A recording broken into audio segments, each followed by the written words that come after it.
I am and so that's sorry the to interrupt you, no, you know, but we have to cross live to Abuja, where Speaker of House of Representatives of Nigeria is addressing a world press conference. All right. However, amid these trials, our spirit remains unbroken, and our resolve to overcome and thrive grows stronger. As representative of the Nigerian people, we cannot pay lip service to the plight of the same individuals who elected us into office to protect their interests. It is our resolve to see that Nigerians, wherever they are, live their normal lives in peace and relative ease. We are acutely aware of the rising security challenges affecting different parts of the country. As elected representatives, we acknowledge the pain and suffering of every family that has been a victim of brutal crimes and needless violence. Let it be known that your cries have not fallen on deaf ears, and your tears have not gone unforeseen. We stand in solidarity with every Nigerian affected and commit to deploy robust legislative measures to empower our security agencies, ensure justice, and restore peace and order in our communities. The President and Commander-in-Chief, His Excellency Bola Ahmed Tinubu, has demonstrated an unwavering commitment to improving the security situation and enhancing the capability of the armed forces. On Tuesday this week, I attended the induction ceremony of the T-129 attack helicopter and the King Air 360I aircraft in our esteemed Air Force. The acquisition of these state-of-the-art aircraft clearly indicates the government's dedication to investing in the security infrastructure of our nation. It reflects a proactive stance in adapting to the dynamic challenges of modern warfare and a commitment to providing our armed forces with the best tools to defend Nigeria and our people. You may recall, on November 8, 2023, the President signed the 2.176 trillion Supplementary Appropriation Act to strengthen Nigeria's security architecture and address Nigeria's critical infrastructure deficit. Among other considerations, this investment in the face of global economic downturn and budgetary constraints attests to the government's determination to end insecurity in Nigeria. While recognizing and commending the patriotic and courageous efforts of our security agencies, we must have the courage to effect changes where necessary. These are among the issues that the forthcoming Legislative Security Summit will address. This summit, which comes up in a matter of weeks, will, among others, allow us to hear directly from the key stakeholders in the sector and come up with legislative measures to modernize our security system and improve its operational efficiency and effectiveness. As emphasized in our legislative agenda, the time has come for us to demand greater transparency from our security agencies and full accountability for all the funds spent and earmarked for spending in the sector. We kickstarted our sectoral debates in November last year with the service chiefs and the Inspector General of Police to demonstrate the seriousness we attach to security of this country. We are aware of the economic challenges facing our constituents across Nigeria. Of particular concern to the House is the high inflation rates, particularly the rate of food inflation. As you are all aware, various factors including insecurity, economic downtowns, and climate change-induced disruptions have exacerbated this crisis. I wish to commend the rapid and decisive response of the President Bola Ahmed Tinubu, GCFR, to the issue of food security.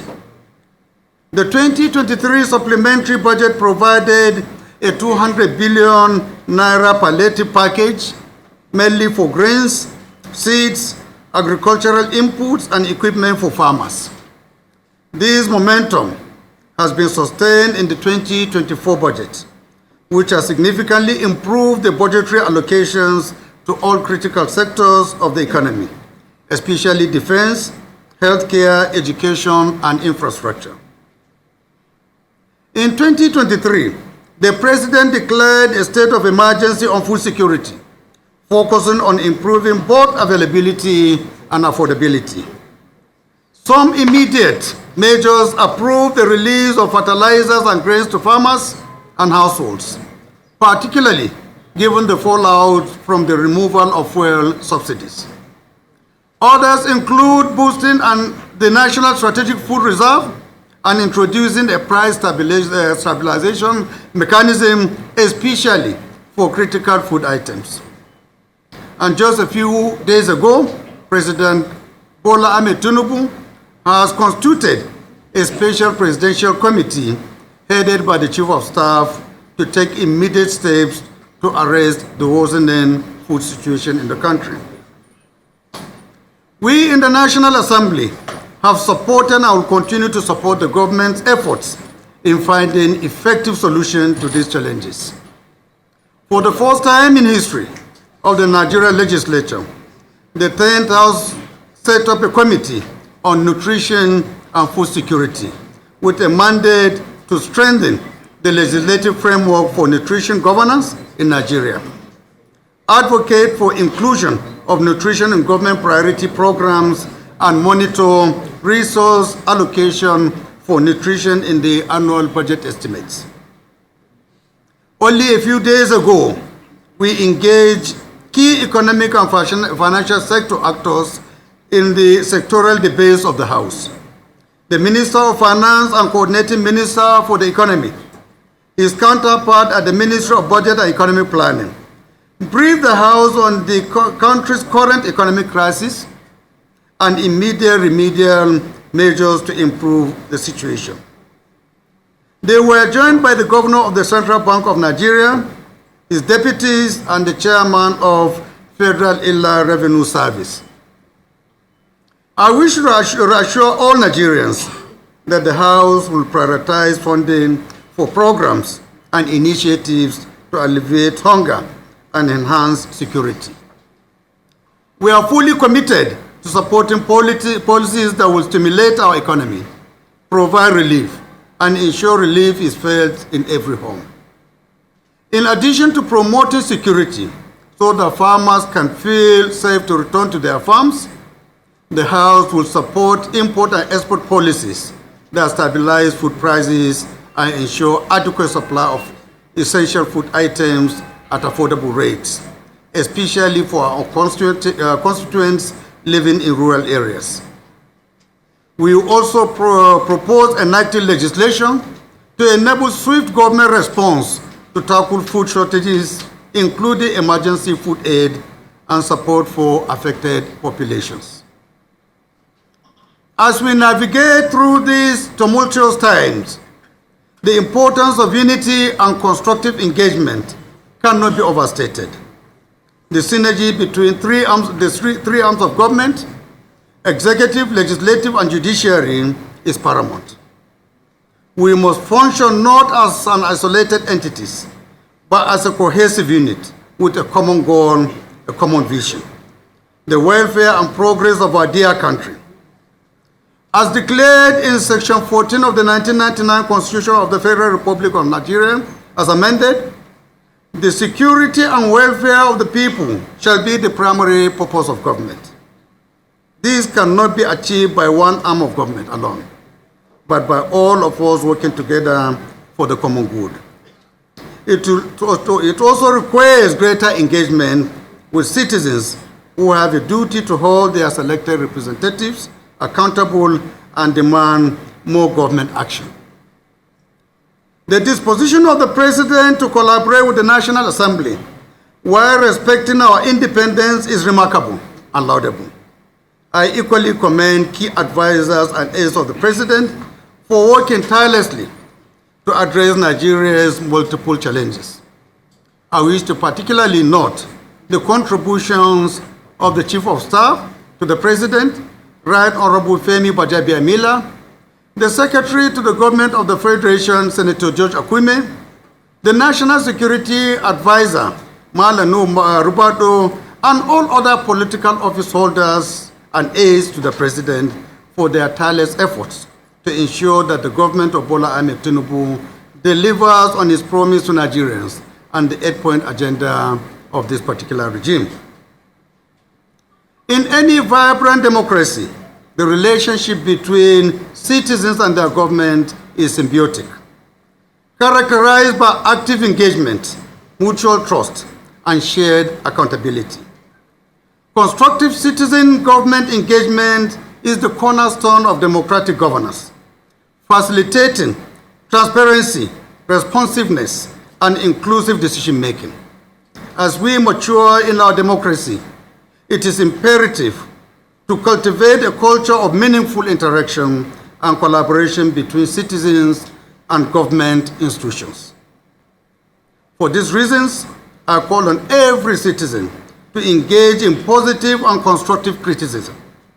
Your voices and opinions are invaluable, providing the compass that guides our actions and policies.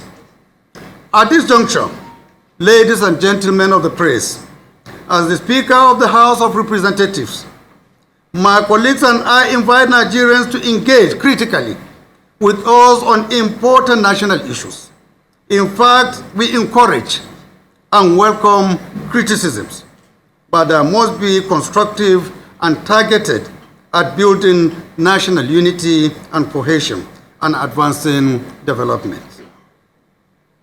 However, while we encourage freedom of expression and constructive dialogue, we must also be wary of the dangers of fake news and campaigns of slander and defamation, especially against the President and senior government officials. There has been a rise in defamation campaigns on social media involving the deliberate dissemination of false and misleading information with the intent to harm the reputation of individuals or organizations. These campaigns often target political opponents, seeking to undermine their credibility, integrity, and public trust. The recent unjustified and baseless allegations against the Chief of Staff to the President, Right Honorable Femi Gbajabiamila, point to the danger of an unfettered and unaccountable social media. Such acts not only undermine the integrity of our democracy, but also erode the fabric of our national unity. Yet, Femi is just one of hundreds of thousands of Nigerians who suffer cyberbullying and coordinated campaigns of defamation daily. Too many victims are not as powerful as him to defend themselves, unfortunately. Those of us who have worked with him for over a decade can attest to his patriotism and integrity, his willingness to voluntarily subject himself at this time to investigation by all the security and law enforcement agencies demonstrate his rectitude and honor. I urge the security agencies to work diligently and swiftly to investigate all matters he has raised in his letter to them and inform Nigerians of their findings. If not found guilty, these agencies must fish out those responsible for the character assassination and ensure they are brought before the law. It is most unfortunate that someone who has, over the years, built a reputation through dint of hard work and commitment to service should have same damage by unscrupulous elements. The consistent attempt to pull him down for purely political or personal reasons and without consequence is deeply deplorable. Often the perpetrators of such damaging acts are ignorant of the illegality of their actions. Section 375 of the Criminal Code Act states that a person who publishes any defamatory matter is guilty of a misdemeanor and is liable to imprisonment for 1 year. And any person who publishes any defamatory matter, knowing it to be false, is liable to imprisonment for 2 years. Also, Section 24 of the Cyber Crimes Prohibition and Prevention Act 2015 provides that any person who knowingly and intentionally uses computer systems or networks to defame, insult, or engages in actions that slander or cause danger shall be liable on conviction to a fine of no more than 7 million naira or imprisonment for a term of no more than 3 years, or both such fine and imprisonment.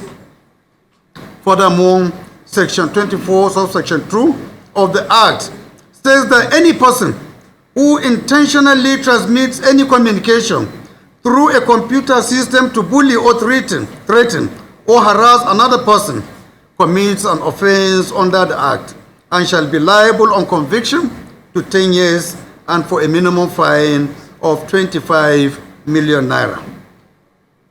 The Criminal Code also criminalizes defamation and makes it an offense to threaten a person with an injury to his person, reputation, or property. In view of the above, the House intends to strengthen libel, slander, and defamation legislations. In this regard, to avoid being misquoted or quoted out of context, ladies and gentlemen, I wish to make it categorically clear that the House has no intention to stifle free speech. Instead, our objective is to protect the dignity of individuals and the integrity of public discourse. We will ensure that these laws are balanced, providing room for healthy and constructive criticism while safeguarding individuals and institutions from malicious and unfounded attacks. Ladies and gentlemen, in the face of such hardship, it is natural to feel a sense of despair and frustration. The impact of the challenges I have identified above is felt in every home, on every street, and in the hearts of every Nigerian. Yet it is precisely in times like these that our true strength as a nation is revealed. Our resilience, unity, and indomitable spirit have seen us through difficult times before, and I have no doubt that these qualities will carry us through again and again. To those affected by the scourge of insecurity, I want you to know that your government hears you loud and clear. We are taking decisive steps to address the root causes of this menace, deploying both military and diplomatic resources to ensure that the safety and security of all Nigerians. It is a complex challenge, one that requires patience and a time to resolve, but I assure you that we are making progress in this regard. On the economic front, we are equally committed to reversing the downturn and setting our country back on a path of sustainable growth. The policies of the Tinubu-led government are designed to stimulate the economy, encourage investment, and create jobs. We understand the urgency of the situation and are working tirelessly to alleviate the hardships many of you are experiencing. The issue of food shortages is particularly close to my heart. Food security is fundamental to national security. We are implementing comprehensive strategies to boost agricultural production, improve supply chains, and ensure that affordable food is accessible to everyone, regardless of where they live. I ask for your patience as these measures take time to bear fruits, especially of the magnitude we are aiming for. Does not happen overnight.